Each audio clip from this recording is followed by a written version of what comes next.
This is Two Girls, No Rules. No, it's not a porn, it's a podcast. We're your hosts, Christina and Charlotte. Today we're talking about love, sex, polyamory, dating, and so much more. So stick around, because it's gonna be a wild ride. Why do we do it? Why do we get into relationships? What are relationships? What is their purpose? That is... That was like 3 questions. That's like, so that's such a mouthful of questions. So... What are relationships, in your view? Do we need them? What are they good for? Like, why do we feel the need to get into relationships with people? What is their actual use, in your opinion? I think that we experience ourselves through our relationships with other people. And it's how we relate to the world and how we can learn lessons. I feel exactly the same way. Relationships are ways that we... Let me give you drink some wine. For me, relationships are mirrors. And you're attracted to things that you love about yourself in another person, and sometimes what you don't like about in yourself. When I was younger growing up, I didn't understand why I was drawing in all these awful people. I was like, all these people are narcissists. Like, I can't be that awful. Like, what's going on? It's not always that you're on this bad vibration or you're a bad person and you're manifesting all these bad people. Sometimes you just have these traumas that you haven't dealt with or you haven't seen. And for me, it came from my childhood. And so I wasn't dealing with those things because I wasn't aware of how deep that trauma was. Right. And so I was manifesting these people on the outside and they were treating me like crap. And that woke me up and I was like, oh, okay. This is pointing me back to my heart.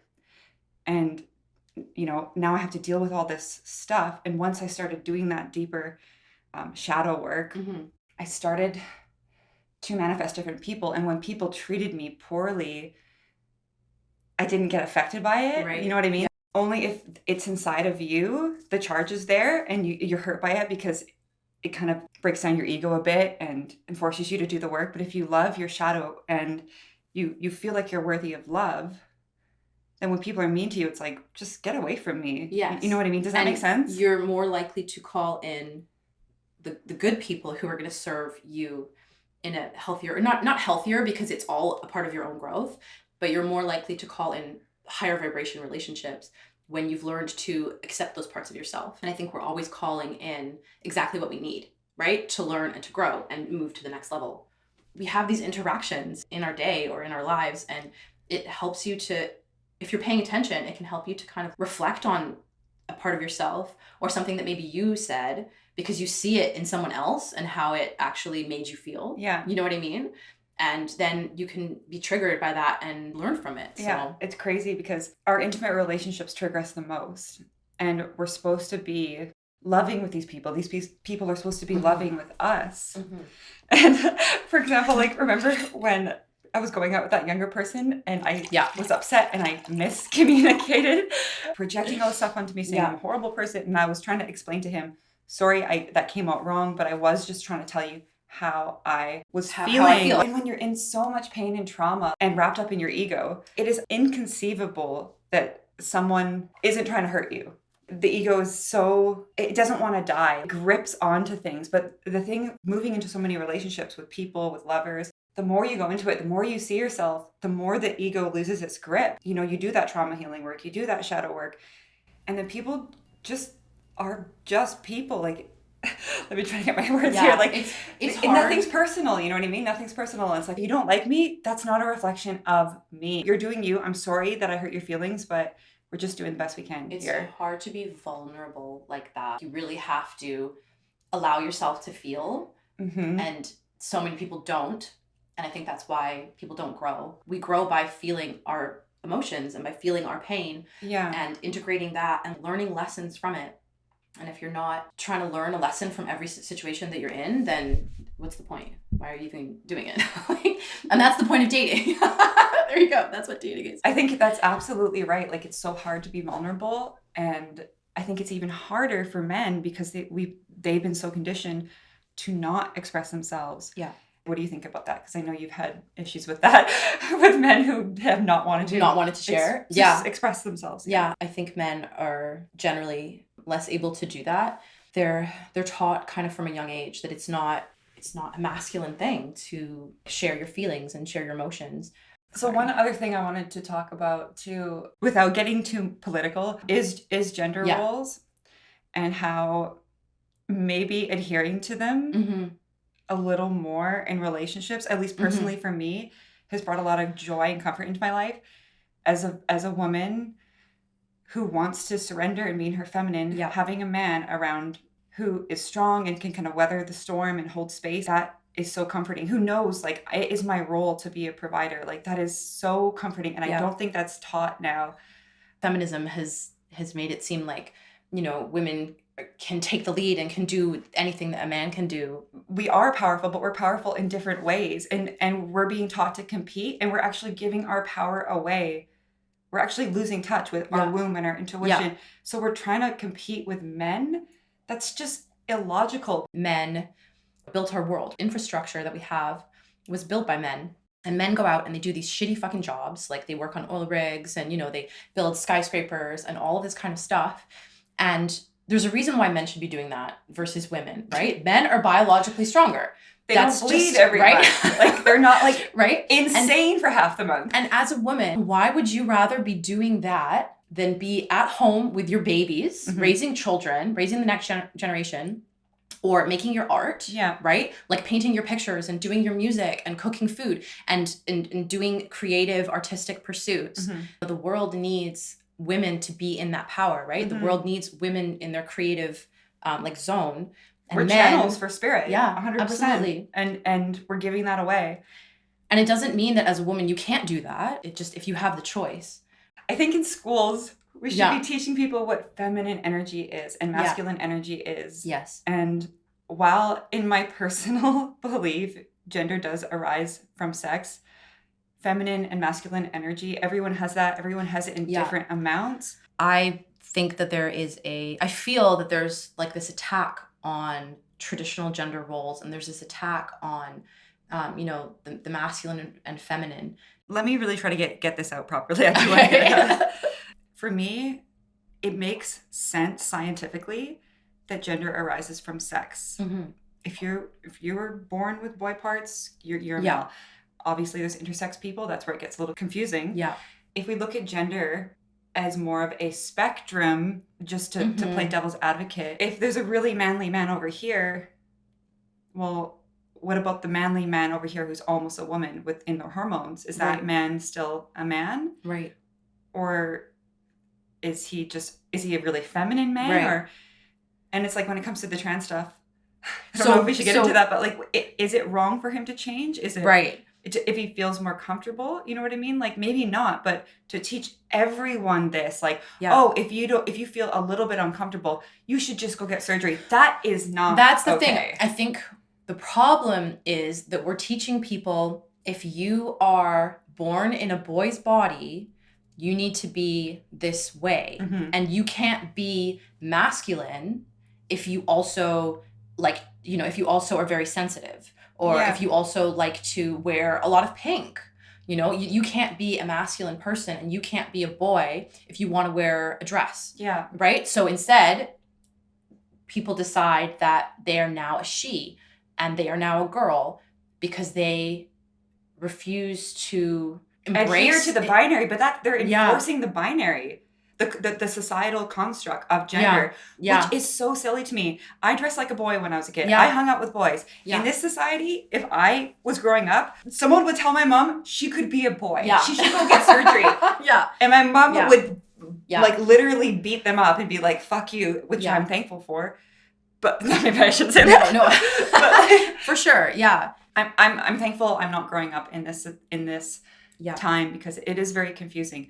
Because on the one hand, having all the vocabulary and having the options, maybe it will save a life. Maybe it is what people really need when they're at the age of consent. I feel like they have the ability to make that. But pushing it on children is freaking me out. It's freaking me out a little bit. I think kids are being conditioned, and maybe it's not an intentional thing. Maybe it's not like there's some group out there that's intentionally trying to push this specific agenda on kids in schools and through the media. Maybe it's just happening, an evolutionary process. But corporations are making Yeah. shit tons of money. People are making so much money off the surgeries. You have to follow the money. I think there is a bit of a darker agenda. There may be. I mean, who knows? But but on the other perspective, I was thinking about that too, about how it's not such an evil thing. Like, it is a natural progression. We are going to be evolving. Like, gender, beyond the, you know, the binary construct that we associate with biology. Yeah.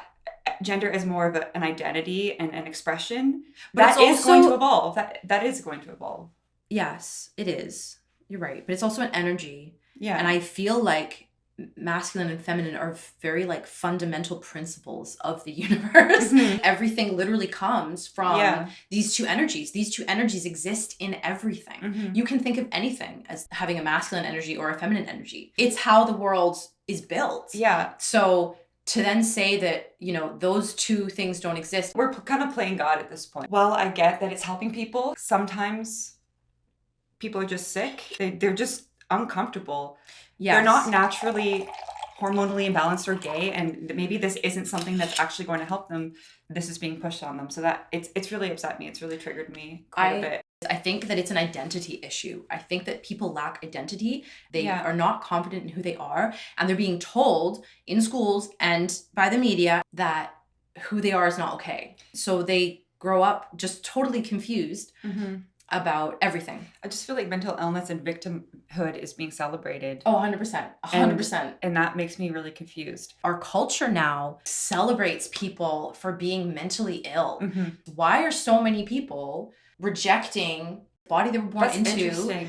It's almost like the system, obviously the patriarchal system that you were talking about, doesn't work for men or for women at this point. So people want to move beyond it. Yeah. People are you know, they're suffering. And so people are genuinely suffering. They want answers. They want to feel safe.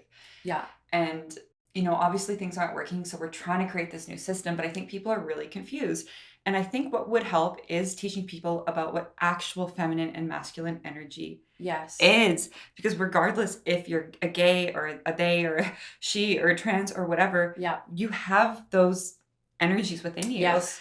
And it can be wounded. You can have your masculine wounded even as a woman, or your feminine can be wounded even as a man. So just learning how to balance that and learning how to love yourself as you are. And if you are, you know, in a man body or choosing to identify as a man, you have a role to play. Like men protect women. They are they have that role. Like they came here. If you were born in a man's body, or even if you identify as a man and you have more hormonally masculine energy, you have this strong will. Like you have a duty here, and to deny that and just play the victim and go along with what's happening in society, I think that's going to make our society crumble. Yeah. But I think so too. And I think that we are much stronger in units. Like we're much stronger when we have, you know, masculine community and feminine and community. When we're in family units. And I think that there is an attack on that, an attack on the, you know, the traditional family structure, because it weakens us when we're all individuals and we're all just like looking out for ourselves. And, you know, I'm not going to get into a relationship because that's not cool anymore. It's not cool to be in a long-term relationship. It's cool to be like going out and sleeping around and, you know, staying single. Promiscuity, like I was under that mindset growing up. Oh, you know, it's okay. I'm going to be a boss bitch. I'm going to do what I want. I'm going to make my money. I'm going to make more money than men. I'm going to take care of myself. And I'm going to sleep with whoever I want. Right. But you can still be a boss bitch and like go out and make your money and take care of your children. And put your family first and take care of your husband. If you have someone providing for you, it's not, it's an attitude, empowering, right? It's empowering.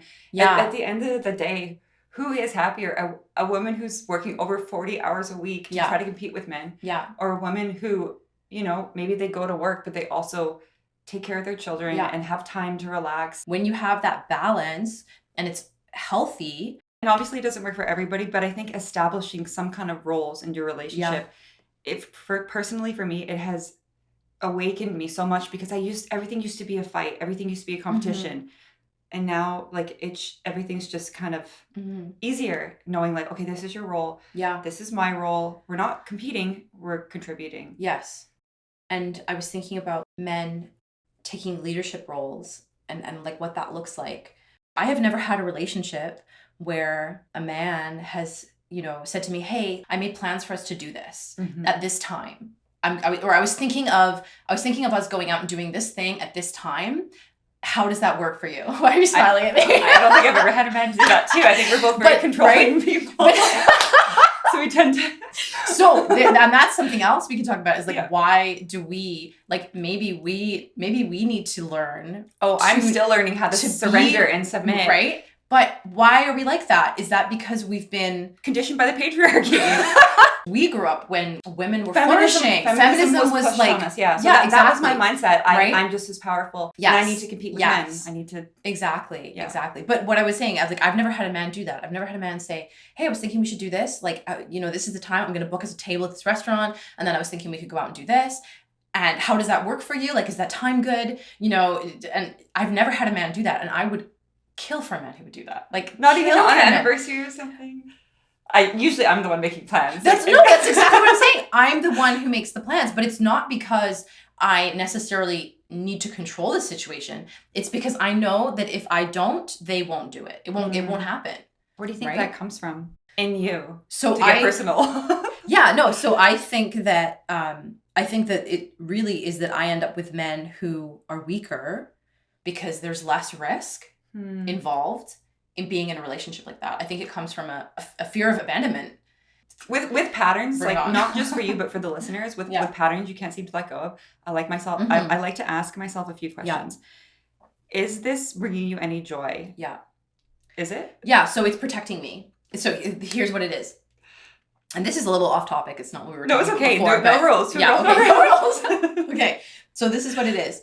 I believe that I end up in relationships with weaker men or men who are not ready to step up. Men who are not in their, like, they're not divine high masculine. Vibe, right? They're not in their masculine energy. They're not like in their power, because I'm scared to be with successful men, because if a successful man leaves you, you have more to lose than if a weak man leaves you. But you already have the world. Right. So share it with someone. Right. So I feel that I'm not worthy of a successful man. So it's two things, really. I feel like I'm not worthy because in order to be with a successful man, I have to be fully in my shit. I have to be on my shit. Who says you're not? Who says you're not? I say I'm not. I don't think I am. Is that true? That's another question. I think that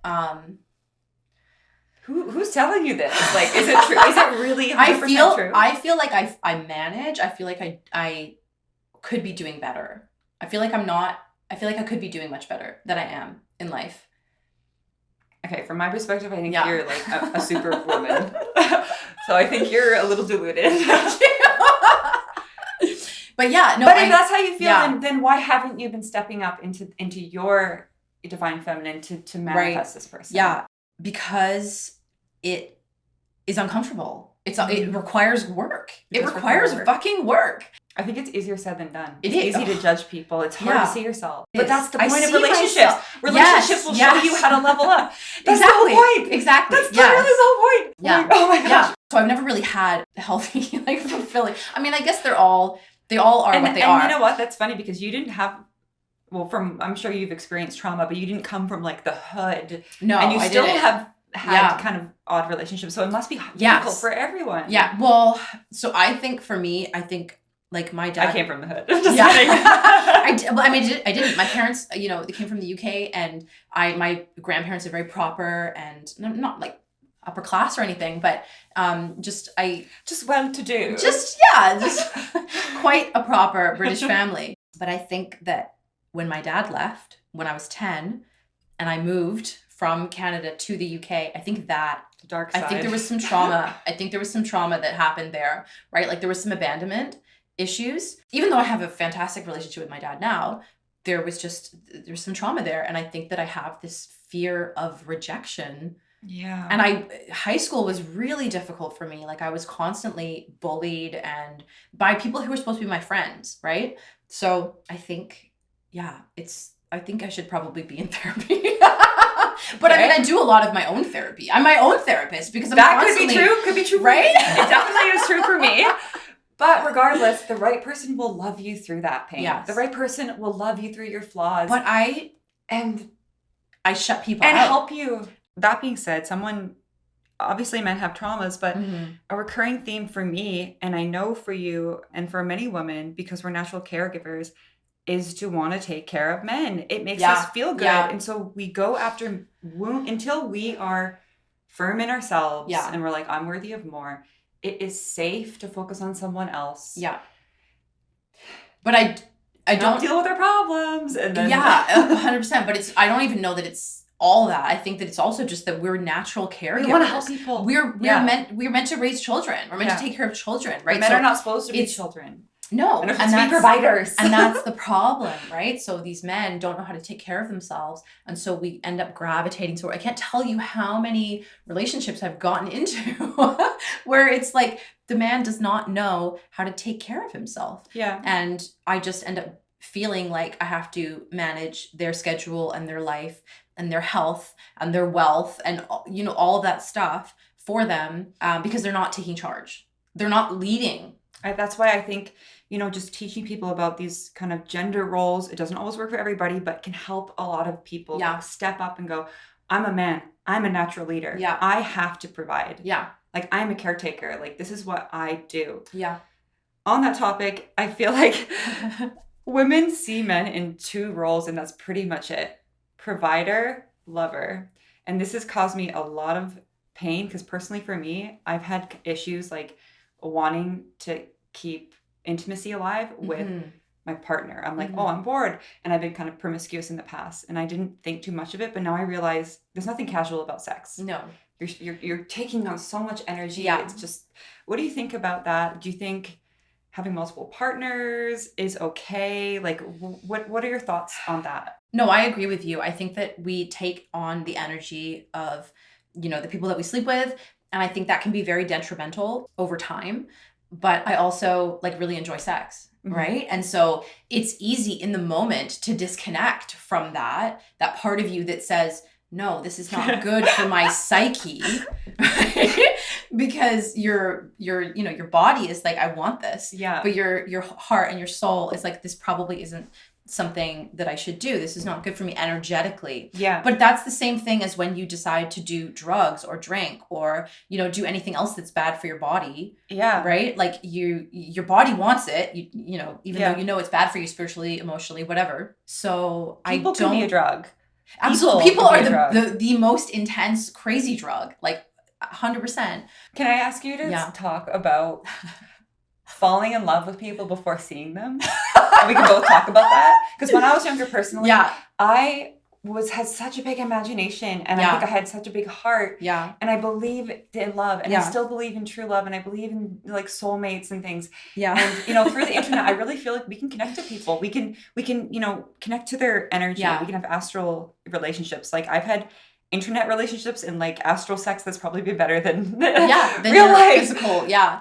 I have a really big imagination and I create these whole fantasy worlds in my head of people. And I absolutely have fallen in love with people without having met them.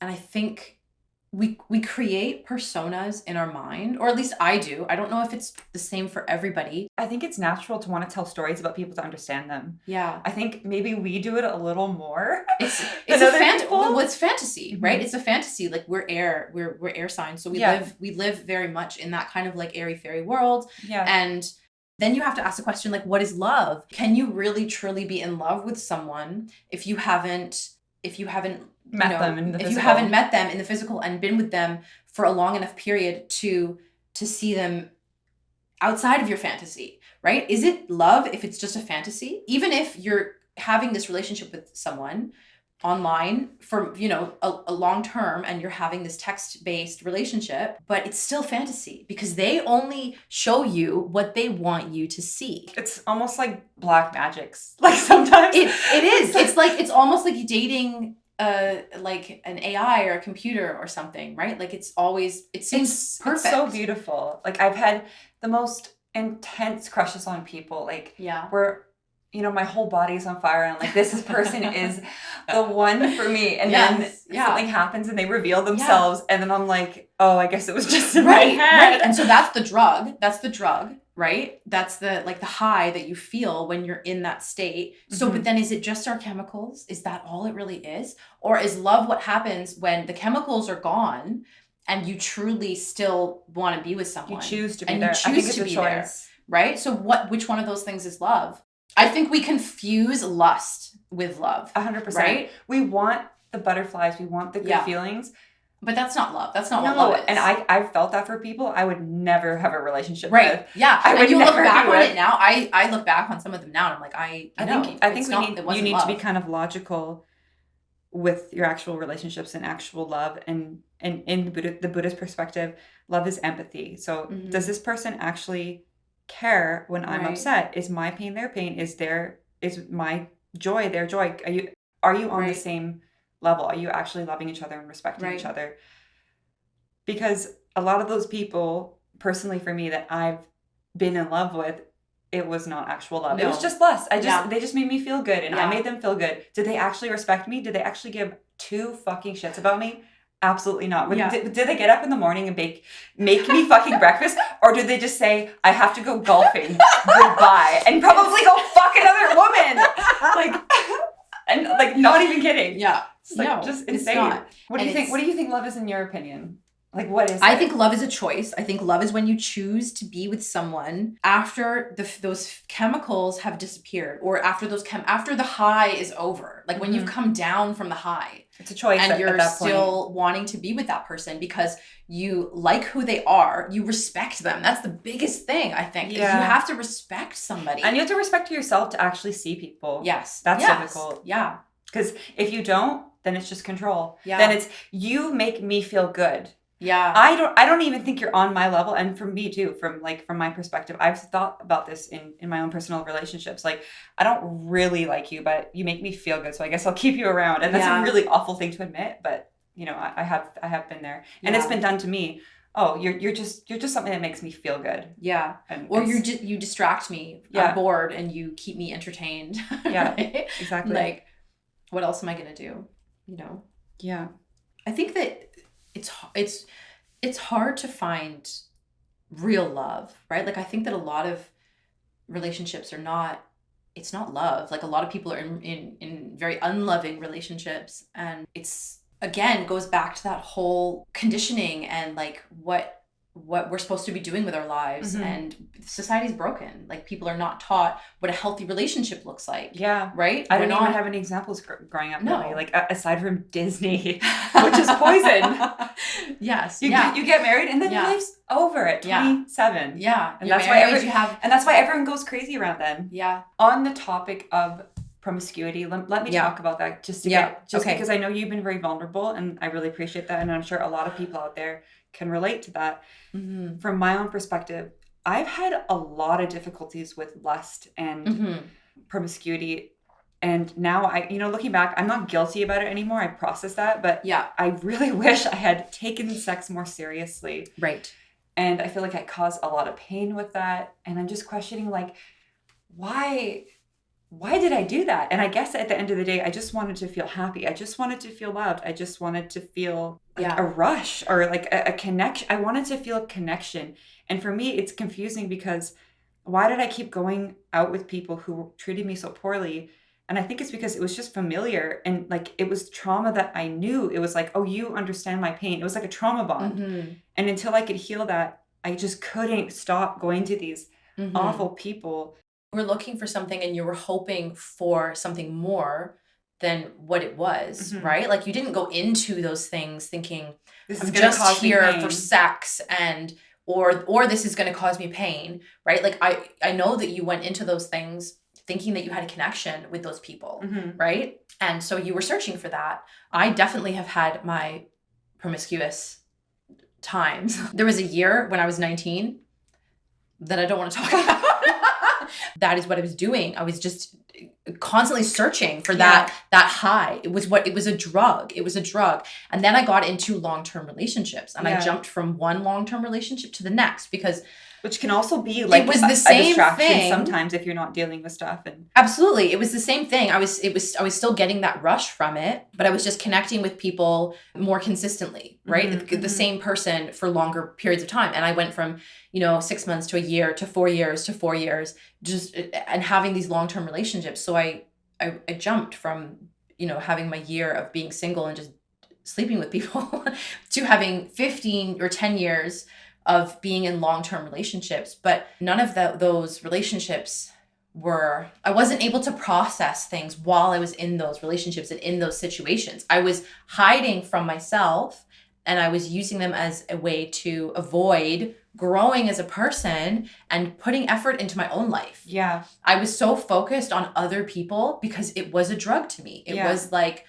oh, you get me high, right? Like spending time with you, I can focus on you. I can worry about you. I don't have to think about my own shit. Elevate my image or something. Yeah. Or I can just use you. I feel good about myself when I'm with you because you like me, and we have this great connection, and this could be true love, and like we could be together forever. It could be a fairy tale, and you create these fantasies in your head. Yeah. And then you go on, and it continues. And eventually I broke that cycle. I really did. I feel like I was in this karmic loop for years and years that was playing out, and I kept getting into the same shitty relationships over and over because I wasn't growing, I wasn't learning my lessons, and you're trying to deal with it on the external. Yes. Same. Yes, absolutely. I was trying to deal with it externally with these people through these relationships, but that's not how you that's not how you deal with things. I mean, it can help, but it's very painful, and it causes a lot of karma. Right, absolutely. Yeah. And it just set me back. Yeah. Right? Instead of taking the time to look inward and kind of like focus on myself, I just spent all my time with other people and focusing on them and what the relationship was. And so, I finally feel like I was able to break out of that cycle. I have this picture in my head of the person that I'm going to be with, the person that I want to be with. And I don't believe that this person is going to come into my life until I have grown, until I have healed certain parts of myself. When I was younger, when I would get into a relationship, I would lose myself completely. And I think that's Moon and Pisces. You just, you give, right? Yeah. I would forget myself completely. It's the dream world. And when that person leaves you, or when things go sour, or when you want to leave, what are you left with? Like, I wouldn't even have any friends. I would commit all my attention to my partner. Yeah. You're left with nothing. So then you learn, okay, well, this person is not my whole world. Like, they're not giving me love. Like, we're whole beings.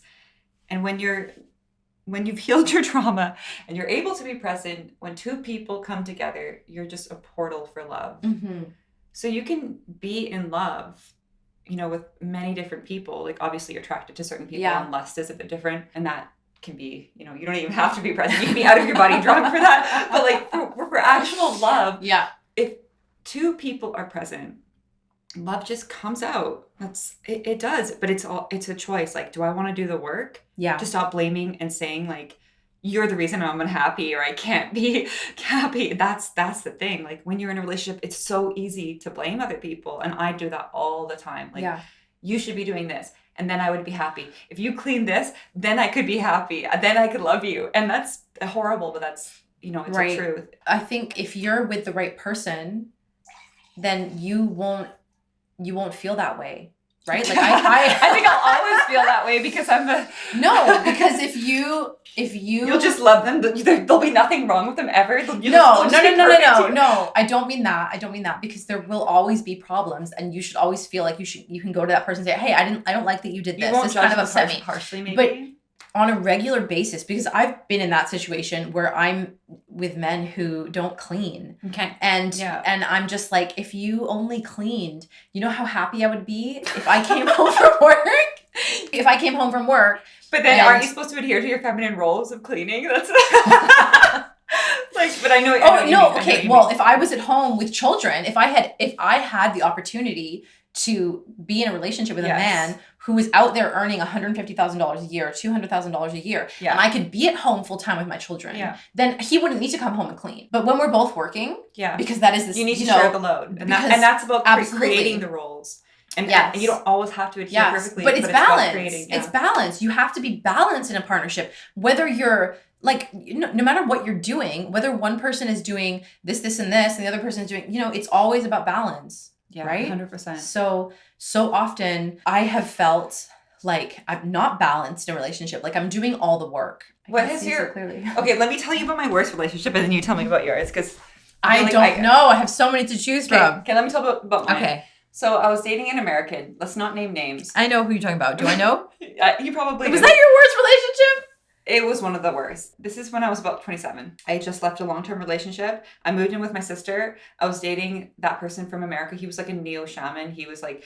yeah. Okay, I know exactly who you're talking about. He pretended to be spiritual. Yeah. He was super manipulative, super unconscious. He was autistic. Like he was so far gone. He was misusing drugs. I think he literally had a lot of dark spirit attachments. Right. And he had no idea what he was doing. He was like abusing people with his spirituality. Like, when you use spirituality, but you use it to put others down or control people. Maybe it was a wake-up call for me, and it was some of the trauma I've endured from my childhood reflected back to me, but it was awful. And the weirdest thing was I would feel like so physically painful in my gut, and I would still be there because I had invested. I had created that story, and I was like, I left my 4.5-year relationship for you. I thought you were my soulmate. And so I tried to make it work. We would fight. It was so abusive. Yeah. It was so toxic, but I stayed in it. Oh, he was living in another country. But when we saw each other, I was like, this has to work. Right. And it almost felt like a bad business investment. Like, no, this can't fail. This has to work. And it's your ego being how like, this has to work. How long were you with him? I don't know, a few months or something like that. But yeah, it was hard to leave. But when I had the courage to leave, you know what? Even after I left, like it took me years to stop being angry. I was so mad. Now I look at that person, and it's like, oh, they're just traumatized. They're just children, whatever. They're gross. Like they try to message me every once in a while and me and me and other friends from back in the spiritual stuff are just like, what's wrong with him? Like just ignore him.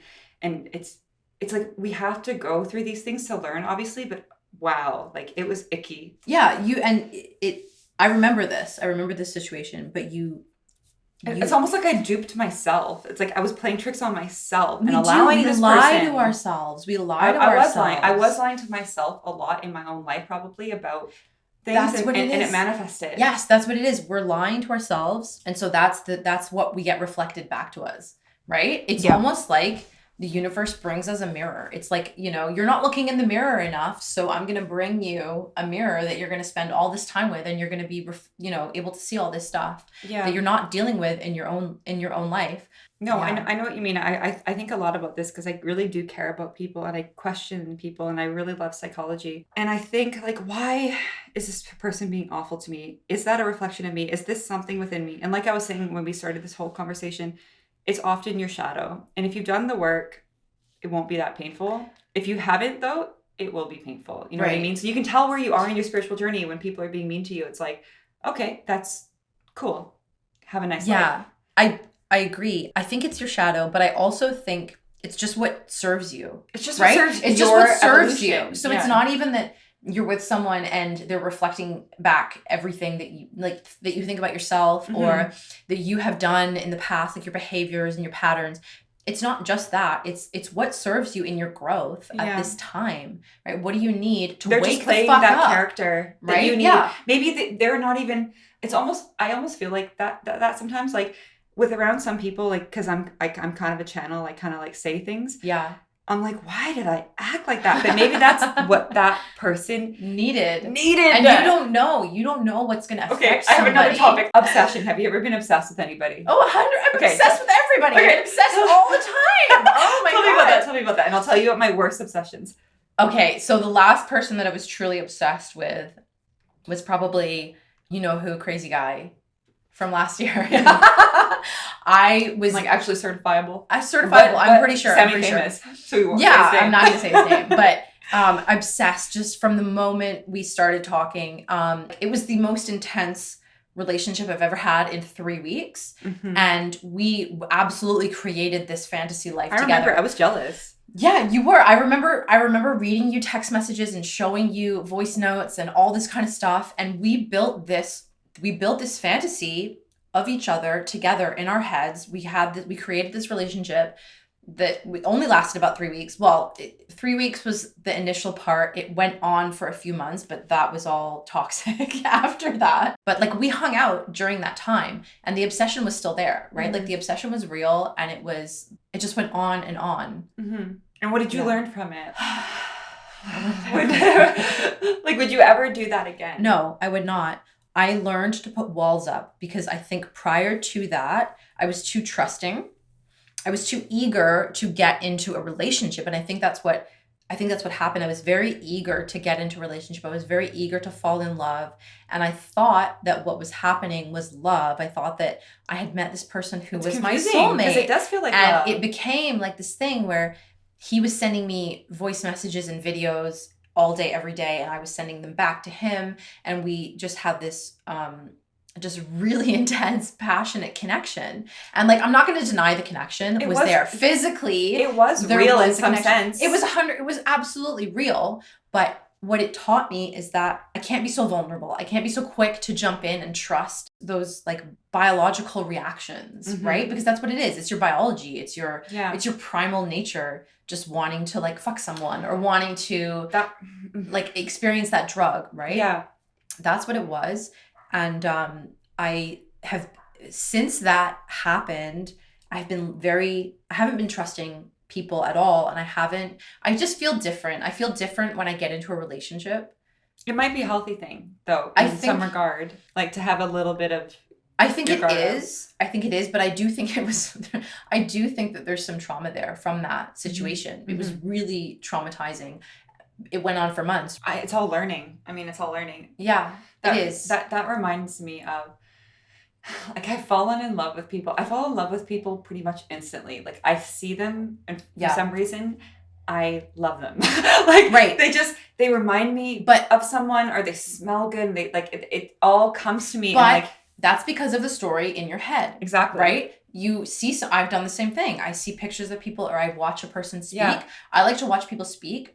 I find, like, I don't know, I'm very attracted to a man's mouth. Oh. For me, that's like one of the most attractive, parts of their face. And the way that they speak and the way that they smile and their like slight little mannerisms and stuff like that. Yeah. And I can watch someone talk and just create this whole fantasy and fall in love with them. It's easy to do online too, but in person, I think I've mostly fallen in love with people I've wanted to embody. You know what I mean? Who are possessing traits I've wanted to embody, or reminded me of people who I miss, like maybe family members, or maybe perhaps they just were, maybe we knew each other in a past life. And I think I've confused love with just a deep friendship sometimes, or like a soul connection, or like maybe I wrote about you in a book and you're my child, or like, you know what I mean? Like maybe you're just like this creation and you're real now, or like, it's not always like, oh, I need to be with you. And I'm such a passionate person. I've scared men away just because I'm like I've held back my feelings, but obviously people can feel how I feel. Like I want to rip your clothes off. I want to destroy you. Like I love you. I will, like, I just want you so bad. And like it scares men. Yeah. It scares men so much because women are supposed to be magnetic and soft. If you just let people come to you, or if you even look away, like people are like more curious and they actually open up to you more. But if you're giving that charge, you're like, you're too masculine. And then men are like, I'm afraid. And like, it's been my horrible thing. So we get into these relationships and we have these experiences, and it's like, how can it not be meaningful? How can this feeling that I'm feeling right now, that is so intense, that is the most intense love I've ever felt in my entire life, how can this not be meaningful? Exactly. When you meet someone, like that relationship that I had with a guy in the States online, right? That 3-month relationship. Yeah. How can that be meaningful? Right. That's the thing. Like, we met on an app, on this weird, obscure dating app that is not, it's not Hinge, it's not Bumble. Yeah. It's one of the other weird ones. And he was the only person that I had ever met on this app. And from the moment we started talking, it was like we had known each other for lifetimes. It was meaningful. And we continued to talk for 3 months, and it was like, there has to be meaning behind that. This world, like this world that we live in, is not just, what are the chances of meeting someone so far away? We draw these people to us to learn. What you just said really kind of hit me to my core a little bit, and I'm sure many people out there can relate to remind us that we are actually talking to real people, and we respect you, and we're very thankful for you listening. But for me, that has been something I've really struggled with in this life. How can these feelings that I felt for this person, I wasn't even in relationships with these people. Like, sure, I knew them in real life, maybe from, you know, different settings or whatever. I'm not going to get into it. But how can this be more powerful? What I'm feeling feel more powerful than what I've felt in actual relationships or actual sexual encounters. Like, how is it possible? How is it possible? And how are my feelings not fucking validated? Why does this person not reflect it back to me? Right. And I think at the end of the day, we have to remember that it hurts not to have that reflected back. Yeah. But it's just not right for some reason. Like, often you are just too powerful for the person. You are just making it something up in your head. Yeah. That person's not ready for you, and they're obviously telling you in their own way. And that hurts. But at the end of the day, we got to be grateful for the fact that we can love. Not everybody can do that. Absolutely. Yeah. And I think we're much more powerful than we realize. You know, the chemicals in our brains can do crazy, crazy things. When we have chemicals combined with the right environment and, you know, imagination, like, you can literally go on this entire journey and create the story in your head. And we think it feels so real. It feels so real. But it should just serve as a reminder that we can literally create what we want in life, right? Like, exactly. Like, use that energy into something that will actually be useful. Like, don't give it away to someone who doesn't actually give a shit about you. Like, that's what I've learned from dealing with people and actually seeing the response, opening up a little bit and saying, like, hey, I really love seeing you every day. And seeing their response, like, they didn't say to me back, oh yeah, I love seeing you. Oh, this person doesn't actually feel the same way about me. You know, my experience was totally isolated. Right. Like, maybe you shared something, but most of it was in your head. I've had those experiences. And it's just like, why can't you just find someone who loves you exactly the same, and you just have this perfect romantic like, but I think we block a lot of it. We block it because we're not ready for it. Because if we your ego doesn't want to admit who you actually are and your ego's protecting you. Your ego's protecting you from loss. I really think that's what it is. Because if you find your soulmate and it's truly your soulmate and you're so fucking happy with this person and it's better than any relationship and you've been with them long term and it's still good and there's no toxicity to it, there's so much risk. There's so much risk because what if they die? Yeah. Right? And I know that's an extreme example. It's true. But it's scary. That's what it is. Like, it's scary, right? So I think our ego is trying to protect us a lot of the time by blocking these people from coming in because it's too much. And I mean, especially for me, because I have children, so I already have these two people in my life where there's so much risk involved in fantasy's easier. Fantasy's easier. Fantasy is easier. So funny. Yeah. Fantasy's totally easier than doing the work. But it's not easier than doing, well, I mean, it is easier than doing the work, of course. But it's easier than because there's no risk in your fantasy. Yeah. This person can't leave you in your fantasy. They're not going to die. You can always go back to them in your mind and they can be perfect. They're always there. But in reality, there's so much risk involved. And that's the thing. I've talked about this to other people too, even partners. I've been so overwhelmed by my emotions. And I've been honest enough to be like, hey, look, I'm having this obsession about someone. I'm not going to go sleep with them or anything, but can I just talk to you about this? And it's taken me years to find that courage, but now I'm in a place where I can do that. And my partner has been like, okay, well, you don't actually know this person. Yeah. You see each other in this manicured setting. You're both putting on your best faces.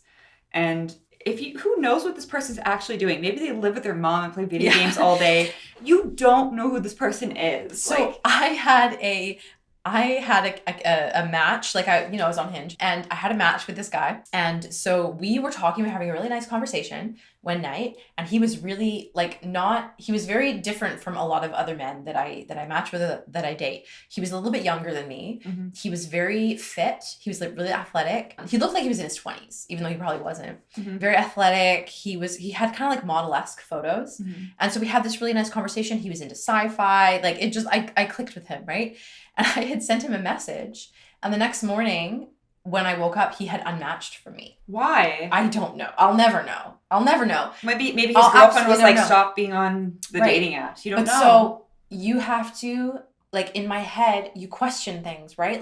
But you have to just remind yourself, and I do this, I'm constantly having to do this person, what I saw of this person was not real. Yeah. It's the same thing when you go on Facebook and when you go on Instagram and you see people's lives. It's not real. You see the 5 photos that they want you to see. The messages that they send you are, they're curated. They right? think about like it for like an, right? an hour like, sometimes. Literally everything is, I only want you to see this piece of me right now because Yeah. these are the pieces that I'm comfortable with. So it's not real. It's not real. And you just have to get over it. Do you think that's why people prefer polyamory these days? Do you think people are just so fucked up from online dating and from the expectations of society and weird gender expectations? Do you think that people just don't know how to be in a relationship? Yeah, I do. I think that a lot of it is not getting real, not wanting people to see you, not being vulnerable, wanting to have that surface level connection, which is the lust, or which even is wanting to look good on Instagram together. Right, absolutely. It's the drug part of it. I dated someone, I don't even know, time is like a construct to me right now. Like, I dated someone maybe a few summers ago. And I kind of got a weird vibe from him, but I was like, oh, maybe I'm just nervous. He's a Pisces. He must be sweet. Totally manipulative. Totally psychotic. Was this guy also from the States? No, he was from here. And he did do nice things. He introduced me to his friends. He wanted and dined me and stuff, but he was using that to not offer me actual love. Like, he had a lot of darkness in him. Like, and he just wanted to control and manipulate me. And like, he wasn't actually there for me. Like, he wasn't supportive of me when I would talk about my music. He would just be like, oh, hobby, and I don't know why I would let him have sex with me. I don't know why. I would literally be like, hey, like, let me show you my music, and he would just be like, I don't want to do that. Oh, I know what you're talking about. I would feel like I was being raped because it was a trauma response. Like, I didn't speak up. I should have. Now I know, okay, when I'm uncomfortable, speak up. And I've learned, like, it's from my childhood. I would just play small to not be abused or something like that.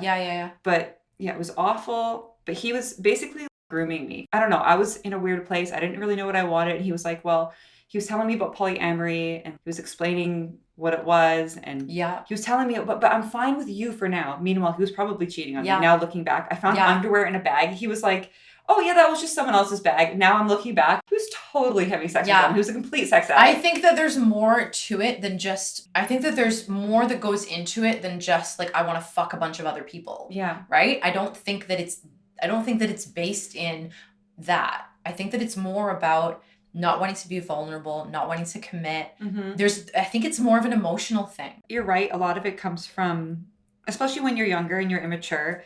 Oh, I don't want to actually commit. I don't want people to see me. I don't want to do the growth. I don't want to actually open my heart to someone and do that work. Maybe it's conscious, maybe it's not, or maybe they're just influenced by society. A lot of the time when I see these people, they're in relationships, they have a primary partner, but they also see people outside of that relationship. So if you love your partner so much, why don't you want to be with them? Why don't you want to sleep with them? If you're in love with someone, this is just, how I see love. If you're truly in love with someone, you want to be with them. You don't want to fuck other people. I know what you mean, and that's the ideal. That's the way it should be. Right. That's the way it should be for people, but I don't think people are in loving relationships all the time. They're in habitable or codependent relationships. Oh, they're just together for their kids or because they're so entwined with their finances, and it's like they do love each other. So they're happy, they're content. They're comfortable. But they want sexual satisfaction outside of that relationship. And everyone has a different energy. I've explained this when I've tried to defend my promiscuity. Right. Everyone has different energy codes, and I'm exchanging energy codes with people. Okay, you're right. And I agree with that. And I think that's another thing that goes into why we date to begin with, is because natural selection and evolution and just the earth in general demands that we continue to reproduce, propagate. Right? So it benefits the world when we kind of like have these different relationships to figure out who is a suitable partner. But I think you're right. I think a lot of people are misguided and they're addicted to porn. They're addicted to sex. They don't know what sex actually is. They're seeing it from a very satanic carnal level. I want that pleasure. They're not looking at it from like a tantric perspective of I'm actually braiding my soul with yours and we can ascend to heaven. Right. Not everyone's there yet. But because it's the thing, like I think if you're in a truly loving relationship, if you truly love the person that you're with, and it's, it is that like movie fairy tale love, that you wouldn't want to be with anybody else. But I think very few people actually have that kind of love. I think a lot of people just settle. Very few people have that. Absolutely. Yeah, people totally settle. And like, even when you're in that, you just start settling in yourself. You stop doing the work. Yeah. And you stop appreciating what you have. And it's like only till you go on this vacation that you're like, oh, I actually remember that I actually love this person and this life is good and I actually can work on this. Yeah. And we can be this powerful couple, and monogamy can actually help us grow. Get stuck in these routines, and like our normal everyday lives become so routine and so boring that we just start to take everything for granted. Everything that we have, we just take it for granted. Like, this person's going to be here no matter what. It doesn't matter what I do, right? Like, they're just always going to be here, and it just becomes so routine. See, now I'm thinking about our history and how in the past, right? I don't know where this is from, but someone said that a man would only stay with the woman for about 3 years, get her pregnant, and then he would move on, to propagate the species. And I've heard that too. I've heard that too. From a biological perspective, like like if you think about the animal kingdom, a lot of males will do that, right? Like male species will do that. You're like, is it natural? Is what I'm trying to get at. Right. Is being monogamous natural? Like, to me, like the spiritual implications of choosing someone and working on a relationship and building something with someone and creating something like that, it is so profound. And I think that's what society is lacking. I think that's what our youth is not grasping. I think we're so distracted right now. And a lot of the stuff that's going on with gender and the politics and the trans stuff, it's just, it's a distraction. And even if the stereotypical nuclear family doesn't work, we do need community. We do need that setting. And I think even that is being kind of attacked and destroyed. People don't even know how to socialize. People don't know how to connect anymore. We're so isolated.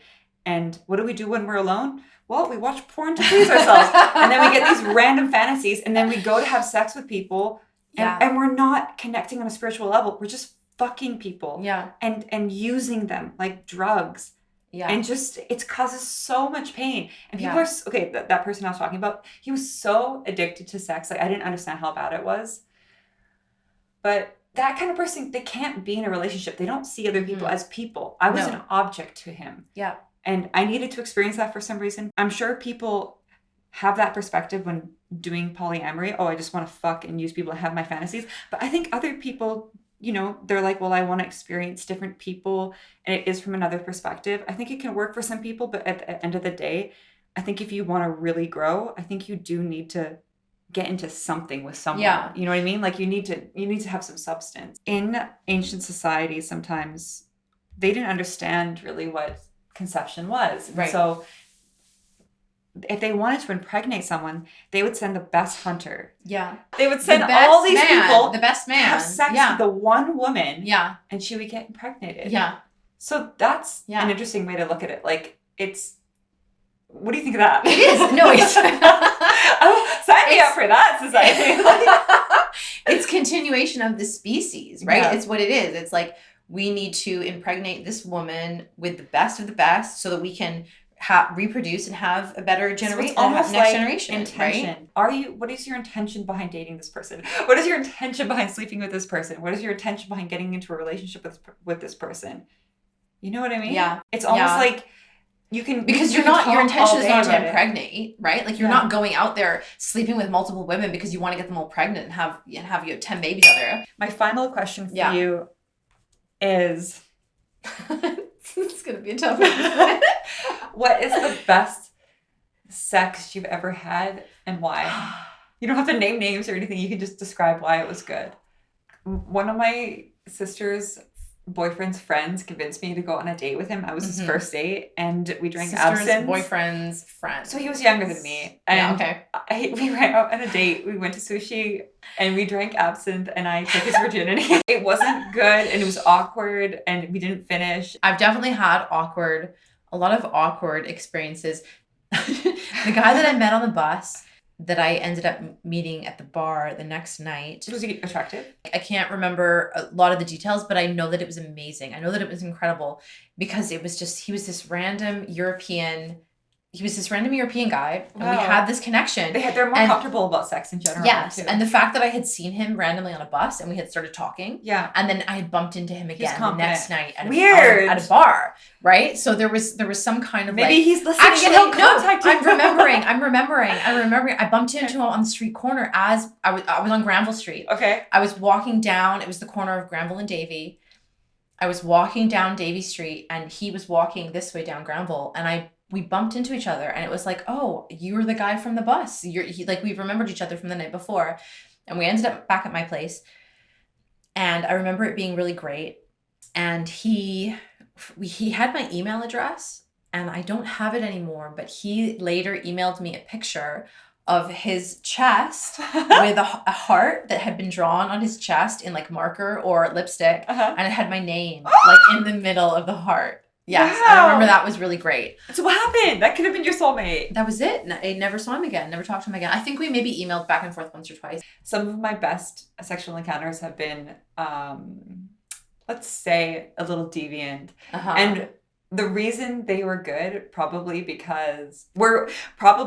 was because it was wrong. Right. And for some reason, the forbidden fruit is intoxicating. And it's not like a loving relationship. It's not like a spiritual relationship. Sure, obviously there is a spiritual connection, but I guess it's almost like, it's like this dark drug. You know what I mean? It's like, oh, this is so raw and exciting and erotic. And I guess maybe I was affected by porn a little bit, or maybe that's just my sexuality. Maybe I am just a very physical person who wants a very like domineering, like experience. Masculine person to just like, you know what I mean? Maybe that's what I'm looking for. My most recent long-term relationship is some of the best that I've ever had. He was very domineering. I like that. If that gets too intense, it gets toxic. Does that person actually care about you, or are they just being overly toxic and masculine? But that's the thing. A man can treat you like that in the bedroom, right? But you don't treat me like that when we're out of the bedroom. That's the space to be that way. That is the space to be that way. And outside. Exactly. And that's what I try to explain to people. Yeah. Like, sex is where you can be any archetype. It's so much more than a physical experience. Yeah. You can like channel animals, and you can you can do like, I love role play. I love like becoming different characters, and then I'm out of like, it's obvious, it's scary. Like everyone has sexual trauma. We haven't really gotten into that, but like I've had a lot of sexual trauma. So just being in my body and like actually being with someone in sex, it's like overwhelming. So in role play, if you're another character and you're an alien taking sperm from someone on the spaceship, which has been my constant go-to, and no one has ever complained, not even once. No one has ever complained. It's great because you're out of yourself. Like, yeah. No, I like that idea. Like, I'm an alien and there's like an astronaut that's lost in space. My best encounters have been toxic, but also I've had really beautiful encounters with boyfriends, obviously, where I've been able to just be present and surrender, and it has been very great. And I've been able to like, actually just, have orgasms and everything with them. And it's been great. And it's been just loving. I've been in love. Like, obviously my best encounters have not all been toxic and been cheating and stuff like that. Like, I've been in love. Like, I've been in love, and we've both wanted to be there. It happened, like, obviously. My best experiences have definitely been, I would say, the past 2 relationships that I had. The past 2 long-term relationships. And even the one before this most recent one. That was one of my favorites, because there was a lot of intensity and passion. We will talk more about sex, magic, and orgasms, love on that perspective. I feel like that would be good. Sex is a topic that needs to be addressed. Sex and magic and manifestation and that kind of power, and abundance and wealth and all that. I feel like that's a whole other topic. Yeah. And maybe we'll get into that. Yeah, I think so. I think that would be great. Yeah. So thanks for listening to our first episode, and we hope you have a beautiful day. Peace out. Peace out.